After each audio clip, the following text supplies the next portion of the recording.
Despereaux. Chapter 43. What Cook was stirring. That night, Despereaux rode the thread from the threadmaster's lair, along innumerable hallways and down 3 flights of stairs.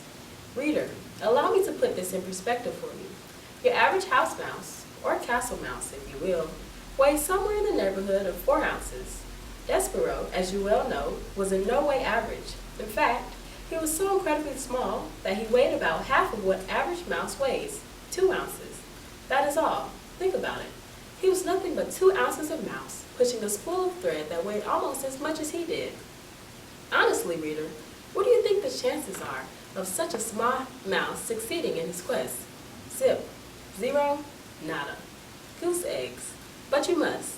When you are calculating the odds of the mouse's success, factor in his love for the princess. Love, as we have already discussed, is a powerful, wonderful, ridiculous thing, capable of moving mountains and spools of thread. Even with the love and purpose in his heart, Despereaux was very, very tired when he reached the door to the castle kitchen at midnight. His paws were shaking and his muscles were jumping, and the place where his tail should be was throbbing. And he still had a very, very long way to go, into the kitchen and down the many stairs of the dungeon, and then, through somehow, some way, through the rat-filled darkness of the dungeon itself, not knowing where he was going. And oh, reader, when he stopped to consider what lay ahead of him, Despereaux was filled with an icky feeling of despair.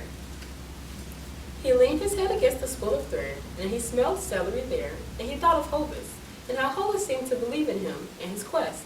So the mouse raised his head and squared his shoulders and pushed the spool of thread forward again, into the kitchen where he saw, too late, that there was a light burning. Despereaux froze. Cook was in the kitchen. She was bent over the stove. She was stirring something. Was it a sauce? No. Was it a stew? No. What Cook was stirring was soup. Soup, reader, in the king's own castle, against the king's law, right under the king's very nose. Cook was making soup. As the mouse looked up, Cook put her face into the steam rising from the pot and took a deep breath. She smiled a beatific smile, and the steam rose around her and caught the light of the candle and made a halo over her head. Despereaux knew how Cook felt about mice in her kitchen. He remembered quite clearly her instructions to Mig regarding himself. Kill him. The only good mouse is a dead mouse. But he had to go through Cook's kitchen to get to the dungeon door, and he had no time to waste. Soon, daylight would dawn and the whole castle would be awake, and a mouse would have no chance at all of pushing a spool of thread across the floor without attracting a great deal of attention. He would have to sneak past the mouse-hating Cook now. And so, screwing his courage to the sticking place, Despereaux leaned against the spool of thread and set it rolling across the floor. Cook turned from the stove, a dripping spoon in her hand and a frightened look on her face, and shouted, "Who's there?"